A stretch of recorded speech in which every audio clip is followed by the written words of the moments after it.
Pernahkah kamu bertanya-tanya, kenapa banyak orang Tionghoa terlihat begitu cepat sukses dalam urusan bisnis? Bukan karena keberuntungan, bukan pula karena mereka selalu lahir dari keluarga kaya, tapi karena mereka hidup dengan kebiasaan yang sangat berbeda dari kebanyakan orang. Dari cara mereka memandang uang, membangun kepercayaan, sampai bagaimana mereka mendidik anak, semuanya lahir dari filosofi hidup yang diwariskan turun-temurun selama ratusan tahun. Bagi mereka, kaya bukan soal seberapa besar penghasilanmu hari ini, tapi seberapa bijak kamu mengelola setiap rupiah. Bukan tentang pamer kekayaan, tapi tentang bagaimana menjaga reputasi dan terus menanam benih kepercayaan. Mereka punya rahasia yang tidak diajarkan di sekolah manapun.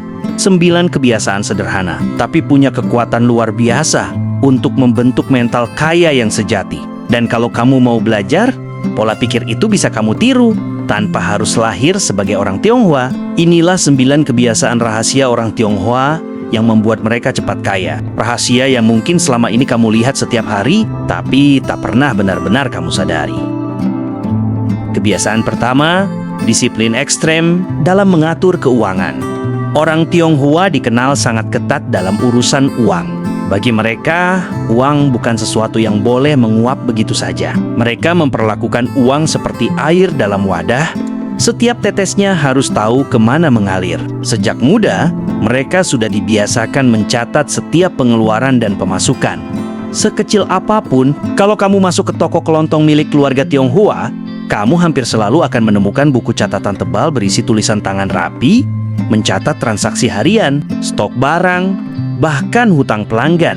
Bagi mereka, catatan itu bukan sekadar administrasi, tapi alat kontrol hidup. Prinsip mereka sederhana. Kita tidak bisa mengendalikan apa yang tidak kita catat. Sikap disiplin ini membuat mereka selalu tahu posisi keuangan mereka, tahu kapan harus berhemat, dan tahu kapan harus berinvestasi. Itulah sebabnya mereka jarang terjebak dalam pengeluaran impulsif. Bahkan saat penghasilan meningkat, gaya hidup mereka tidak serta-merta naik. Sebagai contoh, Liang Engleng, pendiri jaringan toko bahan bangunan di Surabaya, pernah bercerita bahwa selama 20 tahun pertama usahanya, ia tetap tinggal di rumah sederhana dan menolak membeli mobil baru. Meski bisnisnya sudah maju, alasannya, uang tidak boleh cepat keluar. Uang harus bekerja dulu sebelum dibelanjakan. Disiplin finansial inilah yang jadi dasar kekayaan mereka. Mereka paham satu hal. Kekayaan bukan diukur dari berapa banyak uang yang didapat, tapi berapa banyak yang bisa disimpan dan dikelola dengan bijak. Kebiasaan kedua, menyimpan dan menginvestasikan, bukan menghamburkan. Dalam banyak keluarga Tionghoa, prinsip hemat pangkal kaya bukan sekadar slogan. Itu gaya hidup. Namun hemat bagi mereka bukan berarti kikir. Mereka justru punya pemahaman yang lebih cerdas. Uang yang diam adalah uang yang mati. Mereka tidak menyimpan uang hanya untuk ditumpuk, tapi untuk dijadikan modal yang bisa tumbuh. Ketika banyak orang lain menabung untuk membeli barang konsumtif, mereka menabung untuk membangun aset produktif, seperti toko, properti, mesin, atau usaha kecil. Setiap rupiah yang mereka simpan punya tujuan, menghasilkan lebih banyak rupiah di masa depan. Contoh nyata bisa kita lihat pada kisah keluarga Juhar Sutanto, rekan dekat Sudono Salim, Lim Sayoliong. Di masa awal berdagang di Jawa, mereka tidak langsung menikmati keuntungan. Semua laba ditahan dan diputar kembali untuk memperbesar usaha. Mereka sadar bahwa pertumbuhan finansial hanya terjadi kalau modal terus berputar, bukan dihabiskan. Selain itu, mereka juga terbiasa berinvestasi pada hal yang mereka pahami. Kalau mereka paham seluk-beluk bisnis sembako, maka uang akan diputar di situ. Kalau paham bahan bangunan, mereka fokus di sana. Mereka tidak mudah tergoda tren investasi baru yang belum mereka kuasai. Inilah kenapa banyak bisnis Tionghoa bisa stabil. Bahkan saat krisis, mereka tidak gegabah ikut arus, tapi membangun kekayaan di sektor yang mereka kenal luar dalam. Kebiasaan ketiga, kerja keras dan jam operasional panjang. Kalimat ini sering diucapkan oleh orang-orang tua Tionghoa. Selama lampu toko masih menyala, rezeki belum berhenti datang. Kalimat sederhana itu menggambarkan etos kerja luar biasa yang mereka miliki. Bagi mereka, waktu adalah sumber daya paling berharga, dan setiap jam yang digunakan dengan baik adalah investasi jangka panjang. Kalau kamu amati, Toko-toko milik keluarga Tionghoa sering buka paling pagi dan tutup paling malam. Mereka tidak mengenal kata libur total. Bahkan saat tahun baru Imlek pun, setelah sembahyang dan berkumpul keluarga, banyak dari mereka kembali membuka toko beberapa jam di sore hari.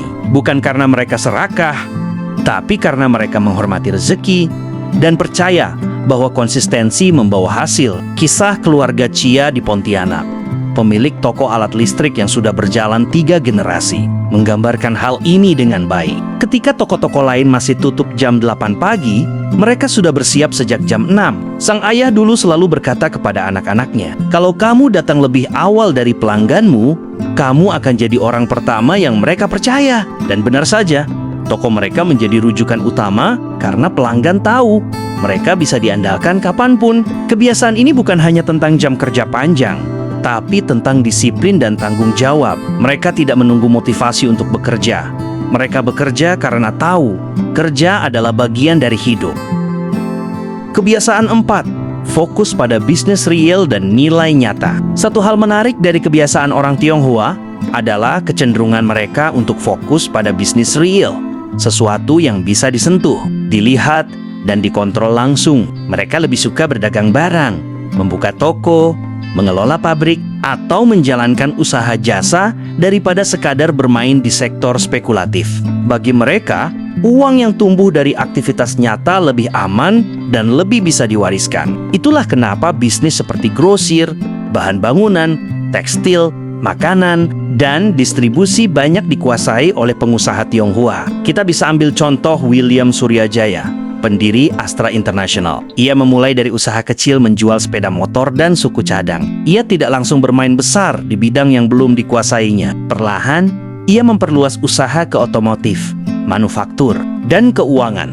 Semua berdasarkan bisnis nyata dengan nilai real di masyarakat. Filosofinya sederhana. Lebih baik untung kecil tapi pasti daripada besar tapi berisiko hilang. Kebiasaan ini berakar dari pengalaman panjang hidup dalam ketidakpastian. Selama berabad-abad, banyak orang Tionghoa di perantauan harus bertahan di lingkungan yang keras tanpa jaminan keamanan ekonomi. Itu membuat mereka terbiasa berpegang pada hal yang konkret dan dapat diandalkan. Mereka jarang terjebak dalam ambisi cepat kaya tanpa fondasi. Kalau mereka mau membuka usaha, mereka belajar dulu. Mereka survei pasar, pahami pelanggan, dan baru memulai setelah yakin. Tidak ada kata coba-coba tanpa riset. Hasilnya, mereka jarang gagal total. Bahkan, kalau satu usaha tidak berhasil, mereka tetap punya aset real yang bisa dijual atau diputar ulang, gudang, peralatan, atau jaringan pelanggan. Kekayaan mereka bukan hanya di uang, tapi di sistem bisnis yang terus hidup.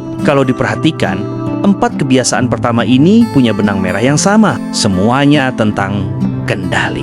Kendali atas uang, mencatat, mengatur, menahan pengeluaran. Kendali atas waktu kerja disiplin dan konsisten. Kendali atas arah usaha fokus pada yang nyata dan terukur. Orang Tionghoa jarang bergantung pada nasib. Mereka percaya bahwa rezeki bisa diundang, bukan dengan doa semata, tapi dengan kebiasaan yang disiplin dan terukur. Mereka paham, kalau kamu bisa mengontrol uang, waktu, dan usaha, maka cepat atau lambat kekayaan akan datang. Bukan karena keberuntungan, tapi karena hukum sebab akibat yang mereka jalankan dengan setia. Di bagian berikutnya, kita akan melanjutkan ke kebiasaan 5-9 yang tidak kalah penting, mulai dari bagaimana mereka membangun kepercayaan, beradaptasi dalam setiap situasi, hingga cara mereka menurunkan mental kaya kepada generasi berikutnya. Semua itu akan menjelaskan kenapa bisnis Tionghoa bisa bertahan ratusan tahun, sementara banyak usaha lain hanya bertahan seumur tren.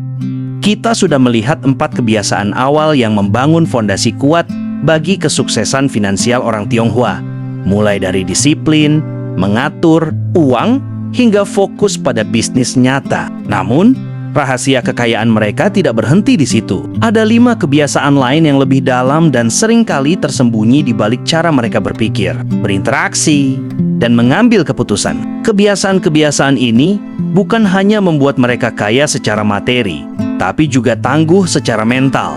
Karena di dunia bisnis, kekayaan sejati lahir dari karakter yang kuat. Kebiasaan kelima, menjaga kepercayaan seperti menjaga nyawa. Dalam budaya Tionghoa, Kata kepercayaan punya makna yang sangat sakral. Mereka percaya, begitu seseorang kehilangan kepercayaan, semua yang dimilikinya bisa lenyap.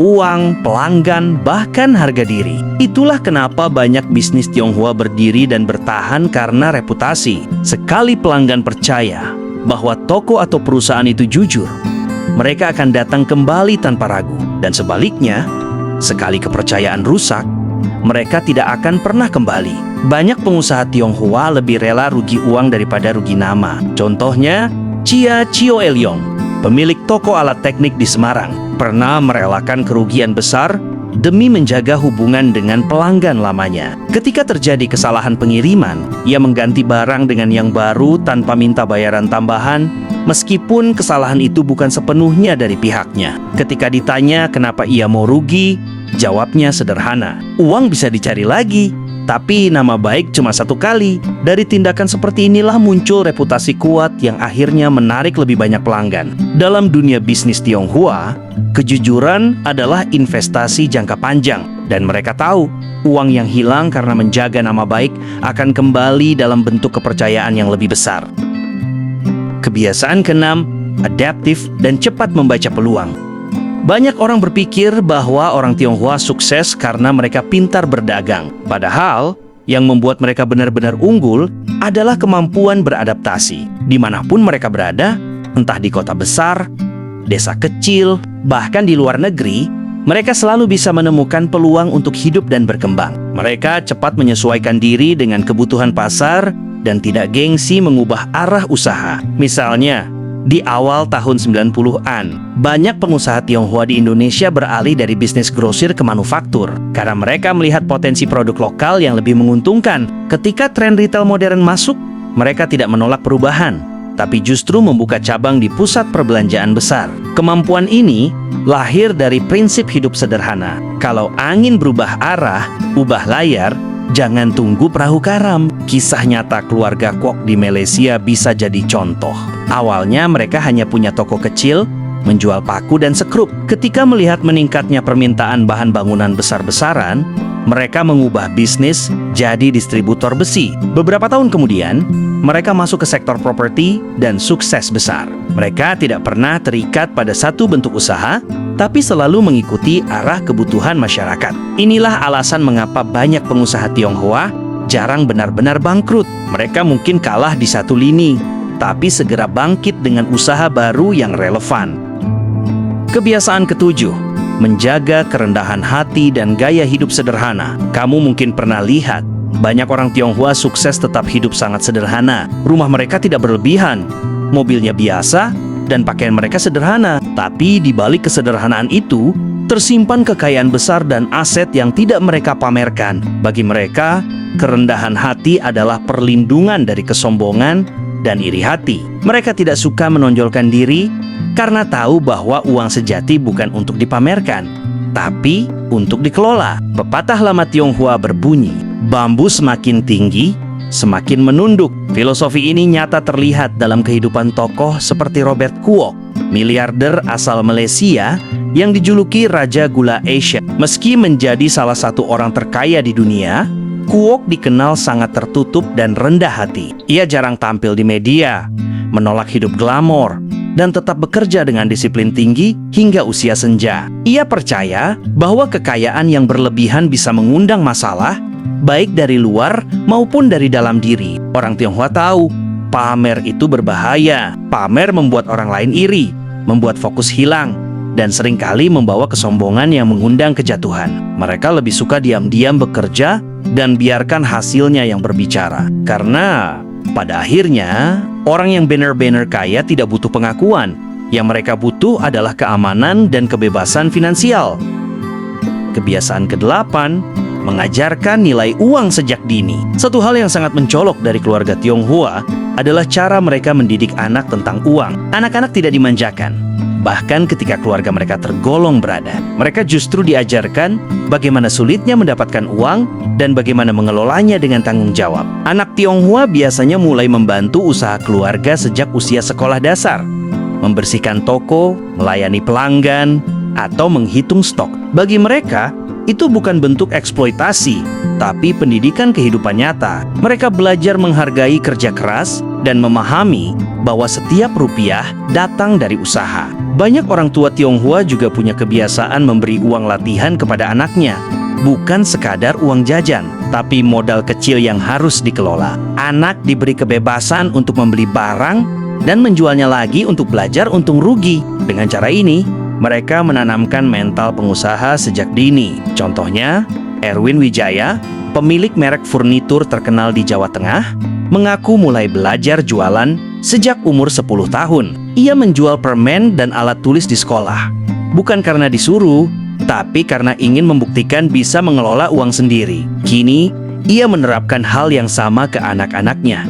Bukan dengan ceramah, tapi dengan memberi pengalaman langsung. Prinsip mereka sederhana, lebih baik anak belajar susah waktu kecil daripada tidak tahu cara berdiri waktu besar. Nilai seperti inilah yang membuat generasi muda Tionghoa tumbuh dengan mental kuat dan realistis tentang dunia keuangan.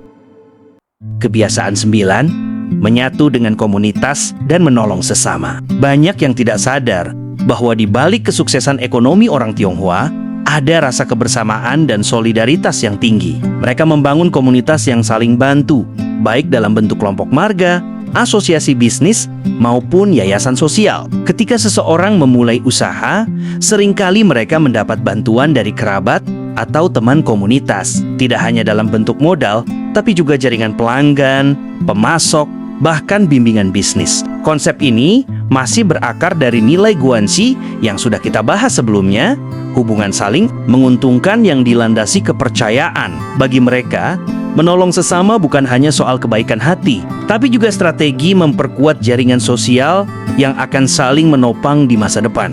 Di Boniak Kota, komunitas Tionghoa mendirikan yayasan sosial, sekolah, dan klinik gratis untuk membantu sesama. Misalnya, Yayasan Buddha Suci yang berdiri di Taiwan dan kini aktif di berbagai negara, termasuk Indonesia. Mereka mengajarkan filosofi bahwa kekayaan sejati bukan seberapa banyak yang dimiliki, tapi seberapa banyak yang bisa dibagikan. Bagi mereka, menolong orang lain bukan pengeluaran, tapi investasi moral yang memperkuat reputasi dan ketenangan batin. Setelah menelusuri 9 kebiasaan ini, kita bisa melihat pola yang sangat jelas. Orang Tionghoa tidak lahir kaya.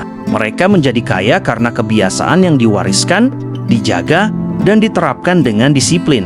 Kekayaan mereka bukan hasil keberuntungan, tapi hasil dari sistem nilai yang terbentuk selama ratusan tahun. Mereka mengatur uang dengan teliti. Mereka menyimpan dan menginvestasikan dengan bijak. Mereka bekerja keras dan tidak kenal malas. Mereka fokus pada hal nyata dan menjaga kepercayaan. Mereka hidup sederhana, rendah hati, dan terus belajar dari pengalaman. Kebiasaan-kebiasaan ini membentuk mental tahan banting, bahkan dalam kondisi sulit. Tidak heran, ketika krisis ekonomi datang, banyak bisnis Tionghoa justru bertahan, bahkan tumbuh, karena mereka tidak panik, tidak berutang berlebihan.